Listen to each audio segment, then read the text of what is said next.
Infection फैलने की जो स्थिति है वो कई गुना ज़्यादा है। तो टीबी के पेशेंट हमारे देश में कम से कम 15 लाख हैं। तो तब तो कोई मास्क नहीं था, नहीं है, राइट। तो ये तो टीबी के सामने कुछ भी नहीं है। तो that is what we have concluded हमारे जो कोविड सेंटर उसमें।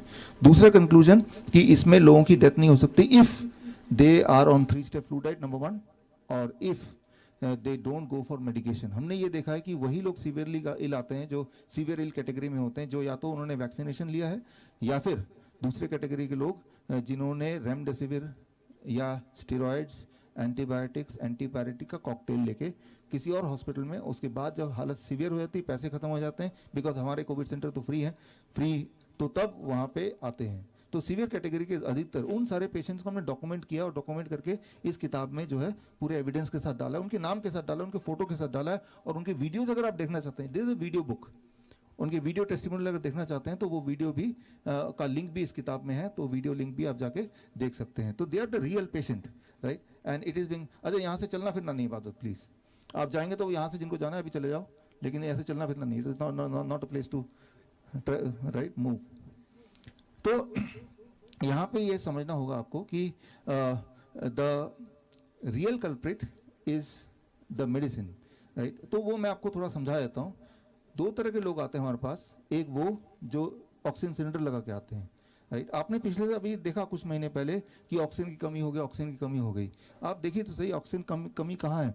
सांस लीजिए, ऑक्सीजन तो आ रहा है ना, नेचर में तो ऑक्सीजन है, फिर ऑक्सीजन की कमी ये कहाँ से आ गई? उन लोगों, वो जो लोग हैं उनके बॉडी में ऑक्सीजन क्यों नहीं जा रहा? एक बात याद रखिए, एक बात अच्छी तरह समझ लीजिए, रेमडेसिविर जब भी लेंगे या फेविपिराविर जब भी लेंगे या फिर एंटीपायरेटिक और एंटीबायोटिक्स एंड स्टेरॉइड्स का कॉम्बिनेशन जब भी लेंगे तो आपका रेस्पिरेटरी फेलियर होगा, और रेस्पिरेटरी फेलियर होने से तो आपको सांस लेने की दिक्कत आएगी। तो वो ऑक्सीजन की कमी नहीं है, वो सांस लेने की दिक्कत इसलिए है because you have taken this drugs. इसको हमें समझना होगा। जब ऐसे पेशेंट हमारे पास आते हैं तो हम क्या करते हैं? मैंने आपको बताया कि हमने किसी को भी ऑक्सीजन नहीं दिया। तो ऐसे पेशेंट जो एम्बुलेंस में आते हैं ऑक्सीजन लगा के, तो हम व्हाट वी डू वो मैं आपको अगले 1 मिनट में बताता हूँ कि आपके पास, आपकी जान पहचान में अगर कोई भी ऐसा इंसान मिले कि जिसकी सांसें रुक रही है या जो ऑलरेडी ऑक्सीजन लगा दिया है, तो क्या करना है आपको? उसके SpO2 ऑक्सीजन सैचुरेशन जिसे बोलते हैं उसको कैसे बढ़ा देना है। It is very simple. मैं आपको सिंप्लीफाई करने के लिए एग्जांपल दे रहा हूँ। वो पाइप देना, पाइप मॉडल। अब ये समझिए, ये इस बात को समझ लेंगे तो ये जो खेल है आपको समझ आ जाएगा।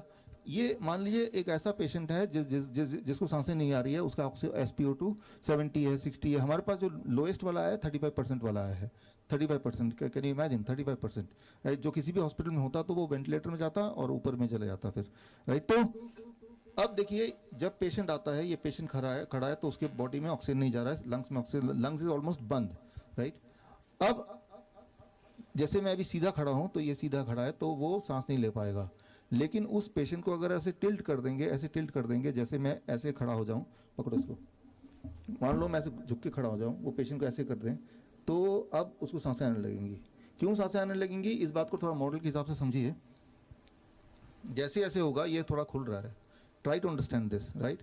तो आपको ऐसे पेशेंट को आगे की तरफ झुक के खड़े होने बोलना है या फिर आगे की तरफ झुक के बैठने बोलना है, राइट। जैसे मान लो पेशेंट जब बैठे हैं, आप जब बैठे हैं आप ऐसे बैठ के पीछे की तरफ बैठे हैं ना, ये अगर आप आगे की तरफ ऐसे झुक के बैठेंगे, the moment you do it, right, जैसे ही ऐसे बैठे और आगे झुक के बैठ रहे हैं, राइट, तो उस पेशेंट को, हमारे लिए नहीं, हम तो जैसे ही बैठ सकते हैं ठीक है, लेकिन जब सांसें नहीं आ रही हो तो एकदम से सांसें आने लगती हैं। आपको कैसे पता चलेगा? 2 तरह से पता चलेगा। एक तो ऑक्सीमीटर लगा के रखिए, उसमें रीडिंग बढ़ना शुरू हो जाए। कितनी देर में? 5 मिनट में एक एक करके बढ़ता रहेगा, आपको लगेगा जादू हो रहा है।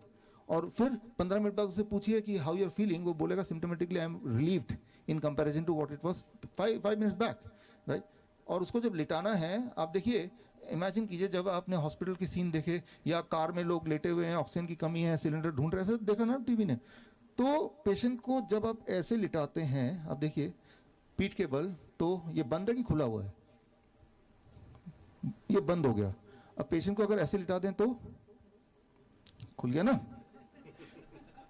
It is called prone positioning. ये पिछले साल से हम करते आए हैं। पिछले जुलाई में हमने किताब लॉन्च की थी, नाइस वे टू क्योर कोविड-19, उसमें इसका पूरा साइंस दिया हुआ है।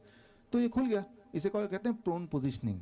तो पेशेंट को प्रोन पोजीशन में लिटाना है। जो बहुत मोटे होते हैं या जो बहुत बूढ़े होते हैं वो ऐसे पोजीशन में बहुत ज़्यादा देर लेट नहीं सकते, तो हम बोलते हैं ठीक है भाई साइड पोजीशनिंग। तब भी खुला हुआ है, साइड पोजिशन तब भी खुला हुआ है, पीठ के बल बंद हो गया, राइट। अब ये देखिए कि मॉडर्न हॉस्पिटल में जब जाएंगे और वो डॉक्टर जब ऐसे पेशेंट को लिटाया होगा, कैसा लिटाया होगा?